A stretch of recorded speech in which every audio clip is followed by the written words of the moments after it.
Baik, assalamualaikum warahmatullahi wabarakatuh.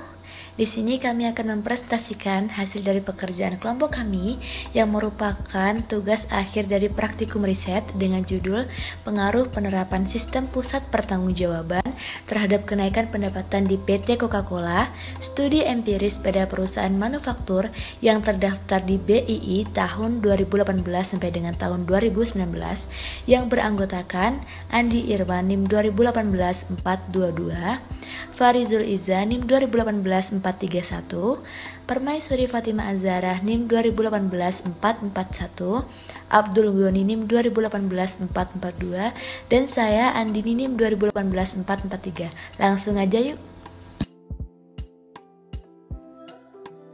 Baik, kita akan masuk ke bagian pendahuluan, di mana perkembangan perekonomian telah berlangsung sangat cepat seiring dengan kemajuan teknologi informasi. Dampak dari kemajuan teknologi tersebut juga dirasakan oleh perusahaan di Indonesia, sehingga perusahaan perlu informasi yang banyak untuk memajukan perusahaannya. Informasi tersebut dilakukan sebagai tujuan dari manajemen perusahaan yang digunakan sebagai perencanaan, pengorganisasian, pengarahan, dan pengendalian oleh Salina Sevika et al. Tahun 2016. Perencanaan dilakukan oleh manajer dengan melakukan penyusunan anggaran, yaitu untuk menentukan pengeluaran dan menentukan peran manajer dalam melaksanakan realisasi program yang telah ditentukan oleh Supriyono tahun 2000 halaman 40. Perusahaan dengan skala besar berusaha banyak cara untuk meningkatkan pendapatannya, yaitu dengan salah satu cara menerapkan pusat pertanggungjawaban pada biaya-biaya yang terjadi di perusahaan. Sistem pertanggungjawaban ditujukan untuk menelusuri biaya-biaya yang terjadi, menemukan peningkatan tanggung jawab atas biaya, dan meningkatkan efektivitas penggunaan biaya.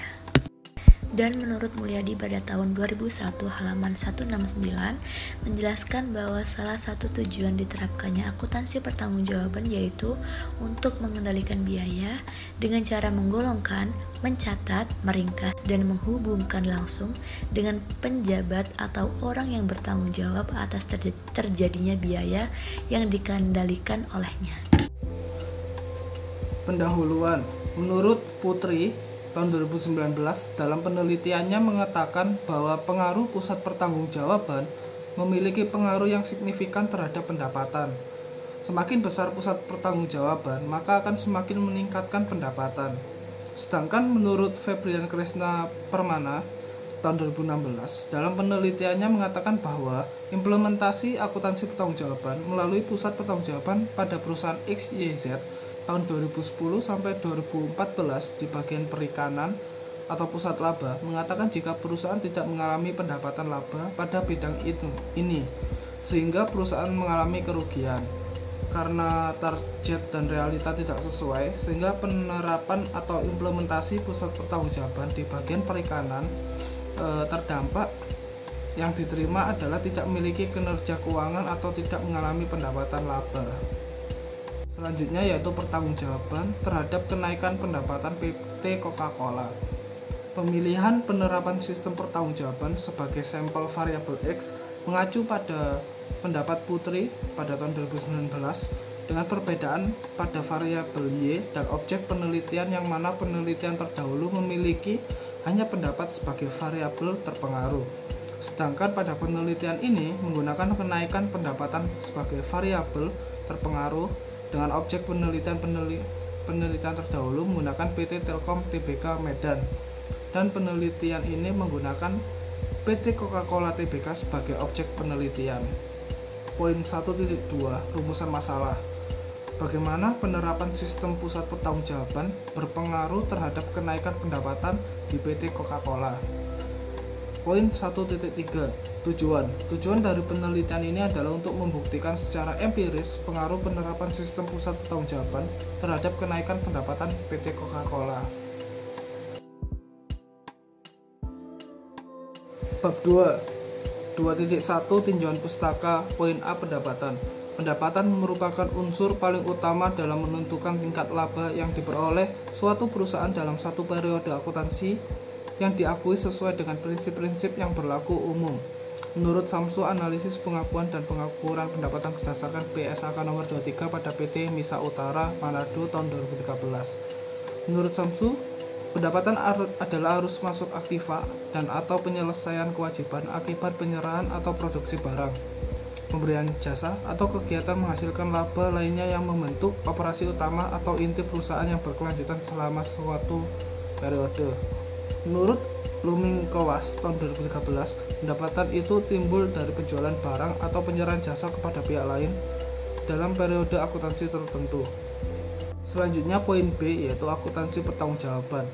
Menurut Sri Widodo tahun 2010, akuntansi pertanggungjawaban merupakan suatu sistem yang disusun sedemikian rupa sesuai dengan sifat serta kegiatan perusahaan dengan tujuan agar masing-masing unit organisasi dapat mempertanggungjawabkan hasil kegiatan unit yang berada di bawah pengawasannya. Akuntansi pertanggungjawaban memainkan peran dalam pengukuran kegiatan dan hasil termasuk dalam pelaksanaan anggaran yang telah disusun dengan pusat pertanggungjawaban lainnya, menurut Sari pada tahun 2013. Sedangkan menurut Horjren tahun 2012, akuntansi pertanggungjawaban adalah suatu sistem yang mengakui berbagai pusat pertanggungjawaban kepada seluruh organisasi itu, mencerminkan rencana serta tindakan setiap pusat itu dengan menetapkan penghasilan dan biaya tertentu bagi pusat yang memiliki pertanggung jawab yang bersangkutan. Pusat pertanggungjawaban, menurut Steffi Sigar pada tahun 2014, dapat dipandang sebagai suatu sistem yang mengolah masukan menjadi keluaran. Masukan suatu pusat pertanggungjawaban yang diukur dalam satuan uang dengan biaya, sedangkan keluaran suatu pusat pertanggungjawaban yang dinyatakan dalam satuan uang disebut pendapatan. Menurut Pasaribu pada tahun 2013, pusat pertanggungjawaban adalah unit yang dipimpin oleh manajer, bertanggung jawab terhadap aktivitas pusat pertanggungjawaban yang dipimpinnya. Tujuan akuntansi pertanggungjawaban, menurut Mulyadi, memaparkan bahwa tujuan penerapan akuntansi pertanggungjawaban ialah untuk mengendalikan biaya dengan cara menggolongkan, mencatat, meringkas, dan menghubungkan langsung dengan pejabat atau orang yang bertanggung jawab atas terjadinya biaya yang dikendalikan olehnya. Tujuan diterapkannya akuntansi pertanggungjawaban adalah sebagai berikut. Yang pertama yaitu untuk pengendalian biaya. Karena selain biaya-biaya dan pendapatan diklasifikasikan menurut pusat pertanggungjawabannya, biaya dan pendapatan yang dilaporkan juga harus dibandingkan dengan anggaran yang telah ditetapkan terlebih dahulu, sehingga dapat memungkinkan beroperasinya suatu sistem dengan baik. Lalu membantu manajemen dalam pengendalian dengan memperhatikan penyimpangan realisasi dibandingkan dengan anggaran yang ditetapkan. Tujuan yang lainnya yaitu sebagai pengelompokan dan pelaporan biaya yang dilakukan untuk tiap tingkatan manajemen yang hanya dibebani dengan biaya-biaya yang berada di bawah pengendalian atau berada di bawah pertanggungjawaban. Dengan hal tersebut, maka biaya dapat dikendalikan dan diawasi secara efektif dan efisien. Lalu dapat dipakai sebagai salah satu alat perencanaan untuk mengetahui kriteria-kriteria penilaian prestasi unit usaha tertentu, kemudian bisa digunakan sebagai pedoman penting untuk langkah yang akan dibuat nantinya oleh perusahaan dalam kondisi pencapaian sasaran perusahaan, dan yang terakhir digunakan untuk tolak ukur dalam keadaan penilaian kinerja perusahaan. Penelitian terdahulu yang kami ambil yang pertama yaitu Fitriani, Farida, dan Tanwain pada tahun 2019 meneliti tentang pengaruh pusat pertanggungjawaban dalam penilaian kinerja manajer pusat pendapatan pada Hotel Dinasti Makassar. Dalam penelitian Hairil Fitriani ini mendapatkan temuan bahwa akuntansi pertanggungjawaban tidak berpengaruh terhadap kinerja pusat pendapatan pada Hotel Dinasti Makassar. Hal tersebut terjadi karena akuntansi pertanggungjawaban kurang kuat dalam mempengaruhi kinerja manajer pusat pendapatan pada Hotel Dinasti Makassar. Selanjutnya ada Khotimah, Sulistyo, dan Mustikowati pada tahun 2016 yang meneliti tentang penerapan akuntansi pertanggungjawaban sebagai alat ukur kinerja manajerial pada KSU Dana Diaksa Jatim tahun 2012 hingga 2014. Pada penelitian ini menunjukkan variabel penelitian pertanggungjawaban berpengaruh positif dan signifikan terhadap kinerja manajer. Hal tersebut dikarenakan penerapan persyaratan akuntansi pertanggungjawaban dan karakteristik akuntansi pertanggungjawaban telah disusun.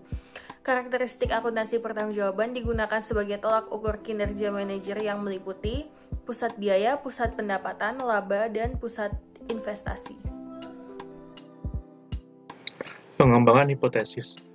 Penerapan akuntansi pertanggungjawaban diperlukan sebagai penunjang kemajuan dalam suatu perusahaan. Akuntansi pertanggungjawaban yang telah disusun sedemikian rupa akan menghasilkan potensi kenaikan pendapatan yang maksimal. Hal tersebut telah dijelaskan pada penelitian Fatima Sulistyo, Rita Indah Muskowati tahun 2016 bahwa akuntansi pertanggungjawaban yang telah memenuhi syarat-syarat dan telah disusun sesuai dengan kriteria akuntansi pertanggungjawaban mampu menjadi tolak ukur peningkatan pendapatan. Hipotesis yang pertama adalah penerapan akuntansi pertanggungjawaban memengaruhi kenaikan pendapatan, keputusan, serta kurang kuatnya akuntansi pertanggungjawaban dapat menyebabkan tidak berpengaruh terhadap potensi kenaikan pendapatan. Hal ini sesuai dengan penelitian yang dikeluarkan oleh Hairil Fitriani tahun 2019. Hipotesis yang kedua adalah tidak ada pengaruh penerapan akuntansi pertanggungjawaban terhadap kenaikan pendapatan. Kerangka pemikiran teoritis. Yang pertama adalah analisis akuntansi pertanggungjawaban berdasarkan syarat akuntansi pertanggungjawaban akan memengaruhi penyusunan anggaran dan pelaporan pertanggungjawaban yang kemudian akan memengaruhi pendapatan perusahaan.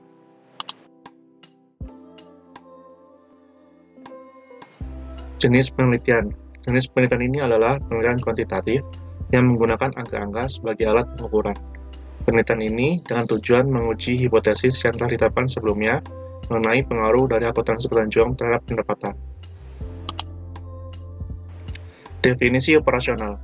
Definisi operasional variabel memiliki tujuan untuk mengetahui sedalam apa pentingnya variabel yang digunakan pada penelitian ini agar dapat mempermudah pemahaman dan merepresentasikan variabel penelitian. Definisi operasional pada penelitian ini adalah yang pertama, akuntansi pertanggungjawaban. Adalah sistem akuntansi yang digunakan dalam pengukuran kinerja pada pusat pertanggungjawaban sesuai dengan informasi yang diperlukan oleh manajemen dalam pengoperasian pusat pertanggungjawaban. Pusat pertanggungjawaban pada akuntansi pertanggungjawaban adalah pusat biaya, pusat pendapatan, dan pusat investasi. Yang kedua adalah pusat pendapatan. Adalah output berupa pendapatan yang diukur dalam satuan moneter, namun tidak terdapat upaya formal untuk menghubungkan input beban dan biaya dengan output. Pusat pendapatan umumnya adalah unit penjualan atau pemasaran yang tidak memiliki otoritas dalam menetapkan harga jual dan harga pokok penjualan pada produk yang dipasarkan. Pada poin 3.3 ini menjelaskan tentang lokasi penelitian. Pada lokasi penelitian ini adalah di Universitas Muhammadiyah Malang dengan mengakses internet melalui situs resmi BI atau Bursa Efek Indonesia dan mengambil perusahaan manufaktur periode 2018 dan 2019. Selanjutnya di poin 3.4 yaitu ada populasi dan sampel. Yang pertama adalah populasi. Populasi merupakan wilayah generalisasi yang terdiri atas objek atau subjek yang mempunyai kualitas dan karakteristik tertentu yang ditetapkan oleh peneliti untuk dipelajari dan kemudian ditarik kesimpulannya menurut Sugiono tahun 2014. Populasi dalam penelitian ini adalah PT Coca-Cola yang terdaftar di BI pada tahun 2018 dan 2019. Yang kedua ada sampel. Penelitian ini akan mengambil sampel sebanyak jumlah populasi, dikarenakan jumlah populasi yang tidak banyak. Sampel adalah sebagian dari populasi yang diteliti. Teknik pengambilan sampel dalam penelitian ini adalah secara purpose sampling, yaitu teknik pengambilan sampel sumber data dengan pertimbangan tertentu. Dalam penelitian ini, sampel penelitian yang digunakan adalah PT Coca-Cola Tbk. Selanjutnya, saya akan menjelaskan poin 3.5, yaitu teknik pengumpulan data. Yang pertama ada jenis dan sumber data. Data yang digunakan dalam penelitian ini adalah data sekunder, yang merupakan data yang diterbitkan oleh BI, yang berupa laporan keuangan tahun 2018-2019 pada PT Coca-Cola. Yang kedua ada teknik pengumpulan data. Teknik pengumpulan data pada penelitian ini adalah teknik dokumentasi. Teknik dokumentasi merupakan pengumpulan data melalui pencatatan, pengumpulan, penyimpanan data sekunder untuk mendapatkan data yang digunakan dalam penelitian ini. Pada poin 3.6 yaitu teknik analisis data.